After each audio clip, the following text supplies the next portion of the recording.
So in 20 years, we will have in Greater Jerusalem a Palestinian majority.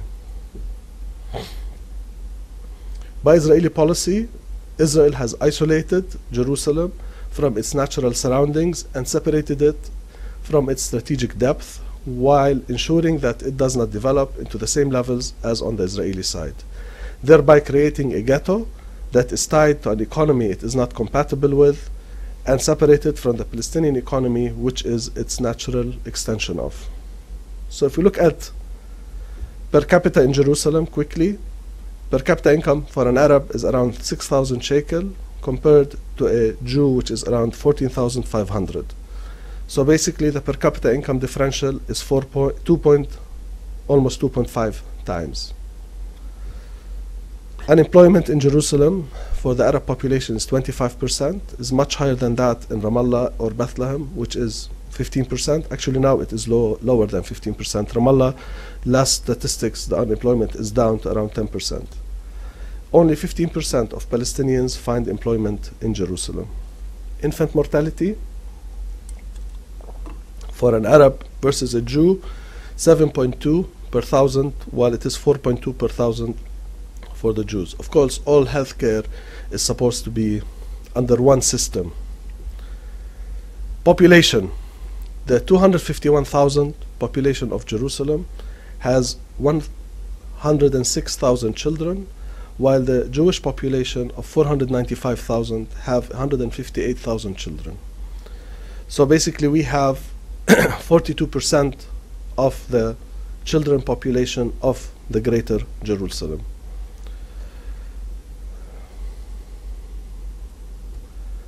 However, this 40% of the Jerusalem children have only 15% of the education budgets, while the Jewish sector, the 60%, have 85% of the education budgets. So per capita, on the Jewish side, they're spending 3.87 times what they're spending on the Palestinian side. Poverty. Jerusalem, by the way, is the most impoverished city in Israel, when you compare it to Haifa or other places. Of the 251,000, you have 125, almost 50%, living below the poverty line.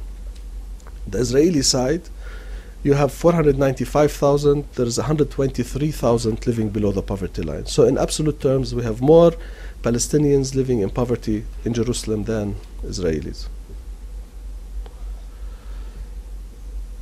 Poverty and welfare budgets. As you see, the 125,000 receive only 12% of the welfare budgets. However, the 123,000 receive 88% of the welfare budgets. So the differentials there is 7.45 times. How can a Palestinian child who needs welfare be less deserving? I really don't know. Municipal budgets. The 34% of the population receives only 8% of municipal budgets, as compared to 92% of the budgets received by the 66%. So the differential there is 5.93. Sewage network, we receive 11%, while the Israeli side has 89%. So the differential is 4.17. Garbage collection, of course, who needs garbage collection? We only get 7%. And they get 93%. That's why if you go to Jerusalem, it's very easy to differentiate an Arab neighborhood from a Jewish neighborhood. Road networks, we get 13%, they get the rest, so the differential is 3.79. Sidewalks, we get 9%, they get 91%.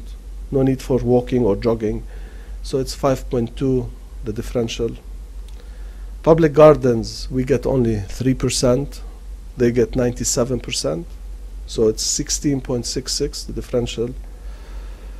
And cultural budget is 1.2% for the Arab sector versus 98.8% for the Jewish sector, 42.42.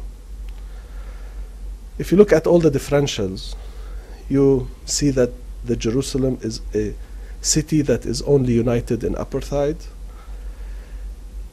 42 years of occupation, 41 years of annexation, and you can see that the gap actually between differentials is widening. In a study that we compared at the time of occupation, actually the situation in Jerusalem in many aspects in East Jerusalem was better than that in West Jerusalem.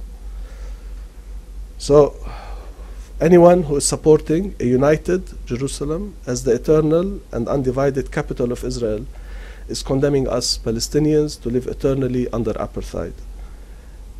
This was my message to Nancy Pelosi and her colleague, and this is my message to you. I would like this to be made very clear. We Palestinians have 3 requests from you. Number 1, there is now an attack on Jerusalem. Israel is intensifying its effort on Jerusalem, not only in the Al-Aqsa Mosque area, but everywhere. House demolitions, ethnic cleansing, etc., etc. We need to all stand up. This is the Jerusalem Foundation. You were made, your name was coined in order to do something for Jerusalem. This is the time that you are needed most. Number 2, we need you to ensure that you support Palestinian unity, because the only thing that can come out of the current situation is more problems for us Palestinians. This is the gift that we're giving to Israel, this unity of Palestinians. And of course, number 3, we need you to ensure that we together can get an election going. We are proud of the fact that we are the only country in the Arab world that had 2 elections that are fair and square, that nobody can say had any flaw, and we would like you to help us ensure that our democratic tradition is continued, that there will not be a constitutional void coming. And lastly, this morning I was in Congress and I spoke to one congressman about an upcoming resolution to be taken by the US Congress condemning the Goldstone report. Goldstone, for those of you who don't know,